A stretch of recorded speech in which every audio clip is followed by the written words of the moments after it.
Hello everyone, it's Jin'taan and welcome to my latest video. If you're someone like me who pretty much always skips channel updates, there's a pinned comment in the comment section below with a timestamp that will take you right to the content that's at the end of this video, which is a Rupture versus Armour kitchen sink fight.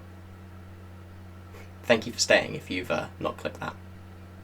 Anyway, as you guys might have noticed, in the past couple of weeks I've really tried to maintain a slightly more regular schedule with putting videos out because I'm on summer break from university.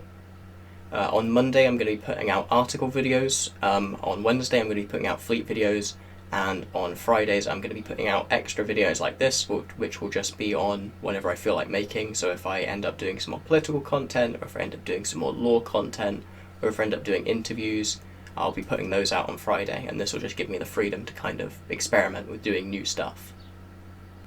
And also what I'm hoping is it stops me from burning out like I did previously when I was trying to do weekly political content or weekly updates on wars, because often there just wasn't really that much to talk about over 7 days. It was just a lot of small skirmishes, and whilst that is interesting to some degree, you can't really take anything away from it. Like, nothing has to change over a week of warfare in EVE Online. Especially when you end up with wars like the Blue Donut War, which last for months and months and months.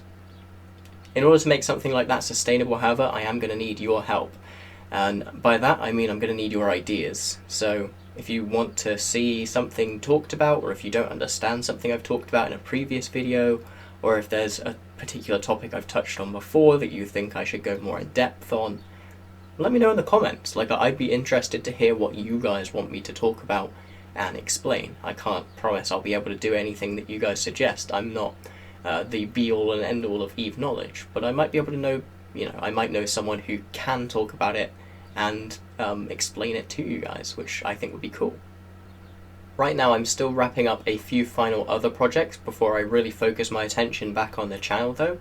I have to finish recording all of the SSI commentary, and I have to finish up my CSM interviews project, which I should have out not next week but the week after, hopefully.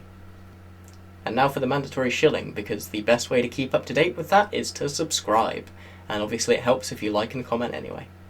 With that over and done with, let me hand you over to the fight. Now the starting point for this fleet is a little different from the ones that you've seen previously, where I try and bring a composition which is very specifically focused at being a counter to a composition I expect to go up against.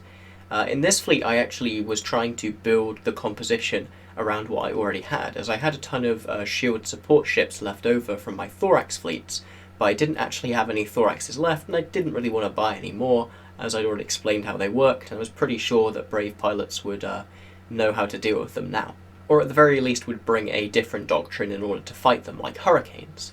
So because of that, I wanted to go for a cheaper doctrine, and also a doctrine that would be better suited against a multitude of different opponent doctrines. And one of the first ships that comes to mind for me with regards to that is actually the Rupture, and more specifically the Shield Artillery Rupture. The main reason for this in my eyes is the fact that they have both a relatively good DPS for a T1 cruiser, at a decent level of projection thanks to the base range of medium artillery, but on top of that they also combine it with a lot of alpha, and as I'm going to explain in an article in a couple of weeks, that's really important to making sure that you kill people before reps land. This is combined with fairly decent base stats, which means that you can get a good enough amount of EHP and you have a relatively fast ship, although it is notably slower than the Caracal, which is a problem when you're fighting them. And when you put all this together, what you end up with is a ship that's pretty much always going to be able to get a few kills as long as you engage correctly with it. You might not last very long in a sustained fight, and you might not always win a long-term fight, but you will be able to get a couple of kills before everyone dies. Either by concentrating their fire into volleys so that reps can't land on ships before they die, or through combining the weight of their DPS and small newt to simply brute force your way through a ship's tank. And this is something that combines well with what I think is the defining advantage of the Rupture, and that's that you can use it very, very effectively with only meta fittings. As you can see, this fit only costs about 10 million ISK, and it's nearly as effective as a full T2 fit Caracal. This means that all you need to do to be able to get ISK efficient is kill one or two expensive ships and just have a good time brawling it out after that. It's basically the EVE equivalent of rushing B on Dust 2 with Glocks. this composition list might not be entirely accurate, as I didn't think to copy and paste it as I have with previous fleets. However, from what I can grasp judging by the battle report, it was a relatively good composition. We had decent logistics numbers and a large amount of tackle, which is always something that I like when I'm running a fleet like this that's just intending to ram into the enemy and get some kills. Anyway, with all that contextualized, let's take a look at how this engagement started. Where is the Typhoon fleet issue in the Praxis? Sorry, it's in BTAC 3. Praxises and Typhoons on the V3 gate in GE. The V3 gate in GE. Okay, so, and it's a Typhoon fleet issue in a Praxis. Do they have any other support? I will have you a dashboard. Thank you very much. So at this point, what I'm trying to do is use my scouts to get intel on this fleet and figure out whether or not we can take the engagement. One key piece of intel that I get at this point is that the enemies have a sinusoidal field inhibitor on grid. And what that signals to me is that they are going to use a ship that they don't want to be dread bombed, and that typically means capitals. However, at this point I was expecting the capital support to be triage, and as such my game plan was to get in at 0 or as close as possible to 0 on the battleships and just try and use concentrated volleys in order to try and make the fax reps irrelevant. Somebody's going to need to get eyes on them. They got a sniping Loki too for intercept. So are they at 0? Are they at 0? Yeah, they were. Okay. They were. I'll go back. No, it's cool, it's cool. I just need to know so that we can just decide whether we need to send in tackle first or if we need to all rush in as a blob. If they're all there, then we just need to rush in as a blob. So, guys, when we go through this gate, what we're going to do is immediately align to the next thing, and I'm going to give you a warp basically as soon as I can. Actually, oh, sorry, no, it's going to be the next gate. So everyone J through this one, J, J, J. Jump through to BTAC 3, and then align yourself to VTAC 3.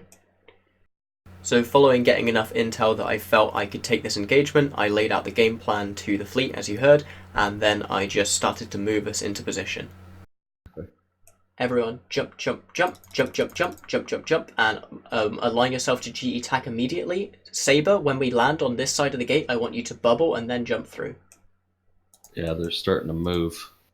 Okay, guys, Harpies warp in. Harpies warp now. Harpies warp now. Harpies warp now. Dictors warp now. Harpies warp now. Dictors warp now. Harpies warp now. Dictors warp now.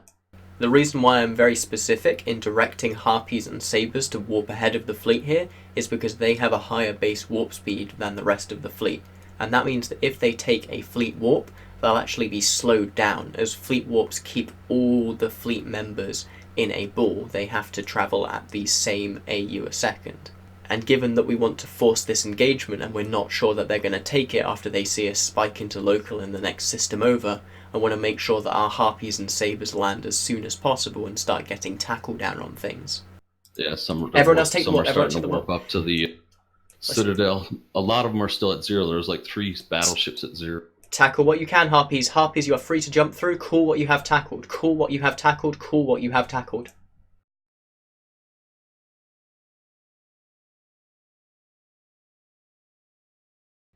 Let me know if you tackle, let me know if you start getting shot, let me know if they aggress, let me know if they aggress.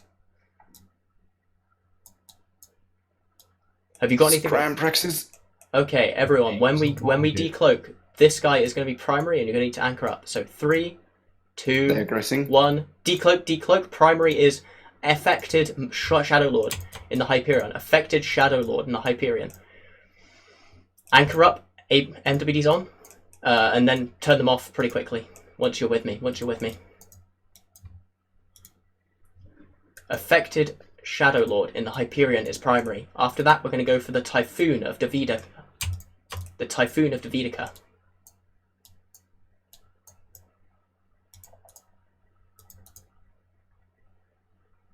Keep on him, guys.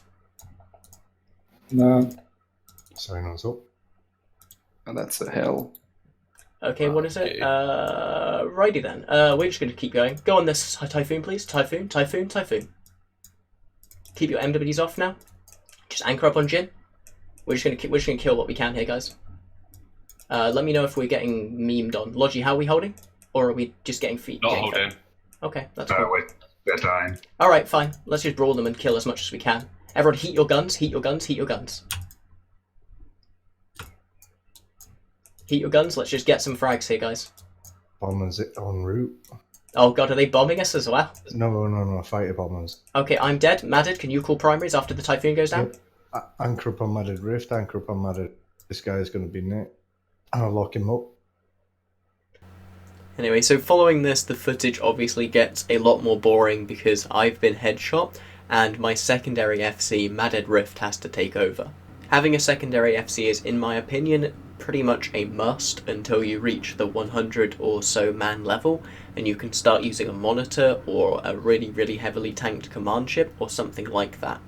If you fail to do this, then you actually run the risk of being somewhat of a keystone army, and if just one ship dies, the entire fleet becomes ineffective for, a couple of seconds, maybe even a couple of minutes before someone steps up and starts calling. Either that, or you're going to be trying to call from a pod, and that's really difficult because you're not going to be able to see the HP of the target. In this case, I wasn't actually able to get footage, so I can't splice it in over Madded's calls, unfortunately. However, I do really want to commend his execution of the fleet though. He stayed in relatively close, he brought it out, and then when he saw that he was losing a lot of people, he pulled out and managed to pick off an isolated cruiser as well, which was the Scimitar, and he was able to get his tackle to lock that thing down when it was slightly out of position, and that was awesome to watch him do. Because of this, we were able to kill a Hyperion, Typhoon, Sabre, Praxis, and Scimitar, whilst only losing around 300 to 400 million ISK worth of T1 cruisers along the way, despite the fact that our opponents had a super carrier on grid. And I'd say that's pretty good going, all things considered. Anyway, thank you for watching, and fly smart.